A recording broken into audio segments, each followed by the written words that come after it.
هستم، خوش آمدید به کانال پخت و پزهای خانگی. ما امروز همراه یک مود بیسکویتی عجیبا تیار میکنیم، یعنی تارت میوگی تیار میکنیم.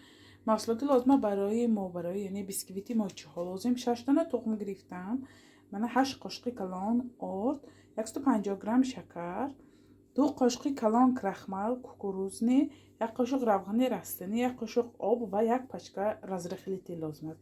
این محصولات برای تیار کردنی یعنی خمیرش لازم است. ما در اول 6 دانه سفیدی زرده تخم جدا میکنیم. بسم الله الرحمن الرحیم. خداوند کاری ما با فیض و برکت و آبروتیه. سفیدی زرده تخم جدا کنیم. ما اینا اول به شکر 5-6 دقیقه لط میزنیم. بسم الله. ما کم کم یعنی شکر همراه میکنیم. نواخای سفید شد.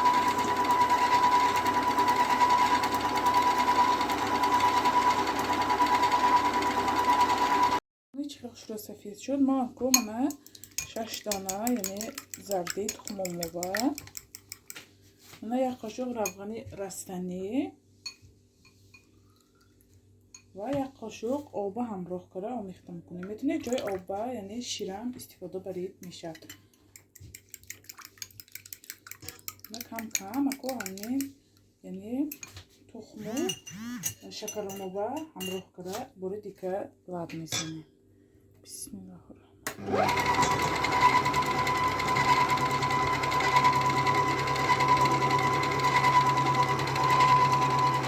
تا یخچال محصولات شدن ما باید لب زنیم.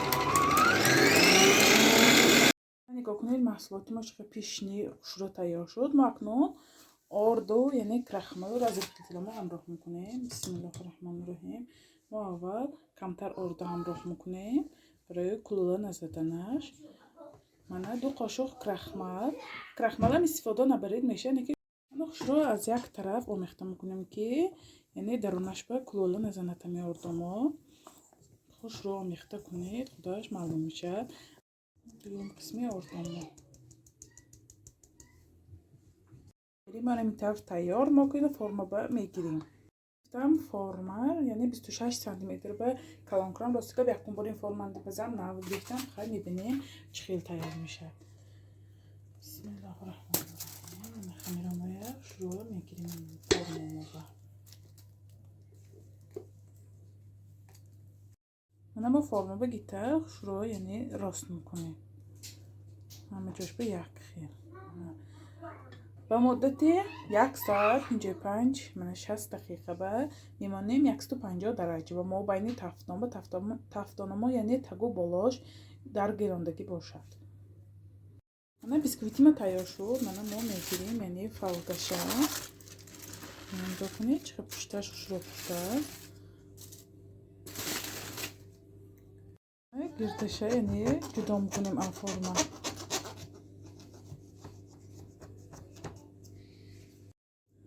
فرمه میگیریم کنید بیسکویتی ما یعنی پدیامش چخیل ما زیر کنی از نه پدیامش میپدرد حالی گرم کمتر خنک شود ما با اینا تقسیم میکنیم. بیسکویتی ما خنک شد. نگاه کنید چخیل شروع یعنی استاده است. من پدیامش ما اینا اکو بس یک قسم برابر تقسیم میکنیم.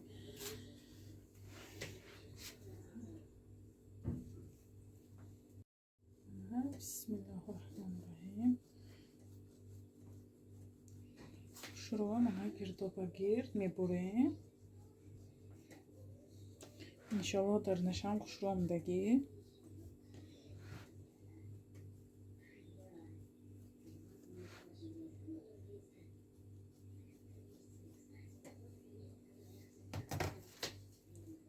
من یعنی نگاه کنید چقدر درونش воздушний پختگی منه تماما جای خاموش نیست. نگاه کنید 3 قبط یعنی کاش ما به حد شروع آمده است. ما کوی نه یعنی کریم میکنیم. برای کریمش به ما چی لازم؟ 2 پاچکه مصلی 82% گرفتم و سوگوشانه ملکه 150 گرم. برای داخلش بشه یعنی قلفینه بنان و کیوی استفاده برم. میتونید شما قلفینه خودش یا که بنانه یا که کیوی خودش استفاده برید. من امروز خواستم از 3 نمود یعنی میوه تیار کنم.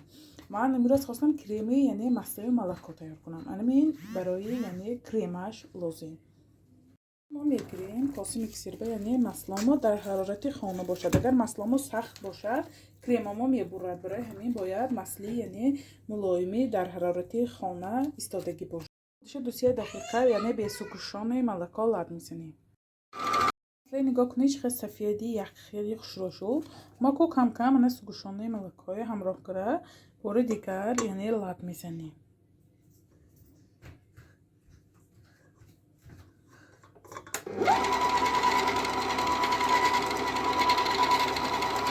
من هیچ ببینید کریم تیار شد. نگاه کنید کریمش خیلی یعنی سلیقی خوش تیار شد.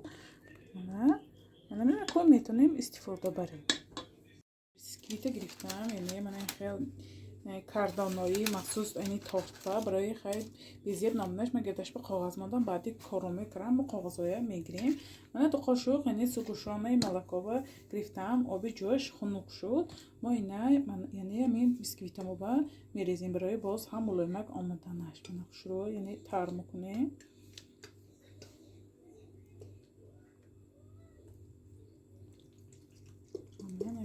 یک دقیقه میستیم خودش بگیرد یعنی قبطش به کریم و یکم قبطش به من قلفینه میگیریم. خیلی خواهید یعنی میوه استفاده برید میشه.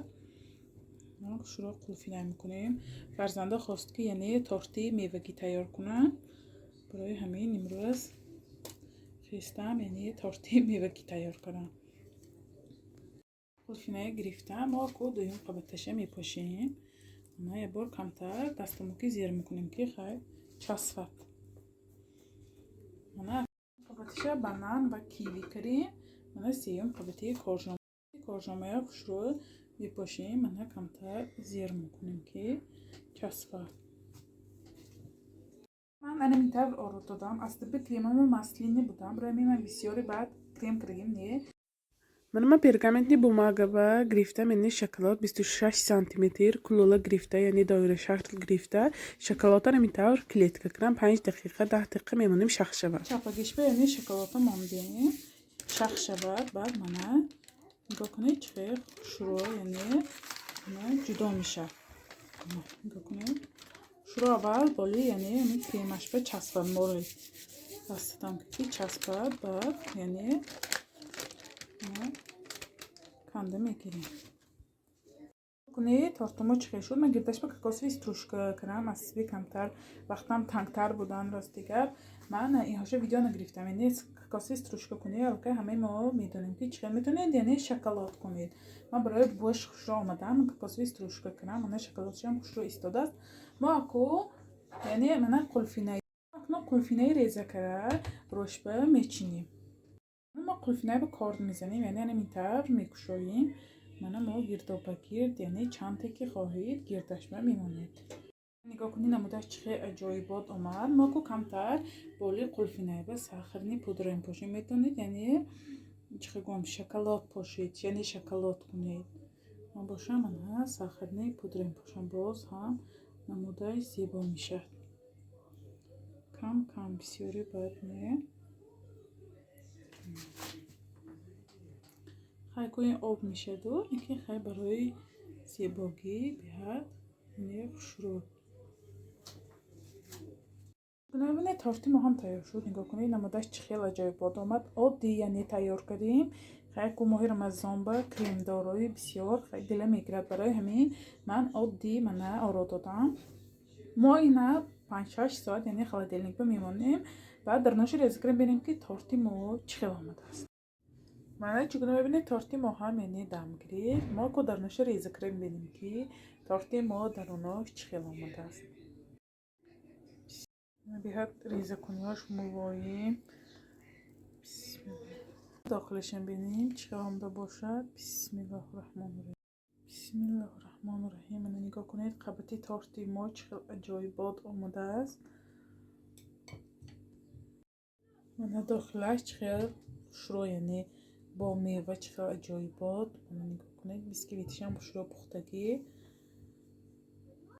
ریزه کرم بینیم. بسم الله الرحمن الرحیم. من نگاه کنید چقدر ملایمه که عجایبات به حد اشتیاق آور با میوه. شما هم حتما برای نزدیکان خود یعنی تیار کنید. کانال ما دستگیری کنید، подписаться کنید، یارو دوستای دعوت کنید. انشالله باز با دستگیری شما دوستان ویدیوهای بهتر و بهتر میشد. خیر تا ویدیوهای آینده در پناه خدا باشید.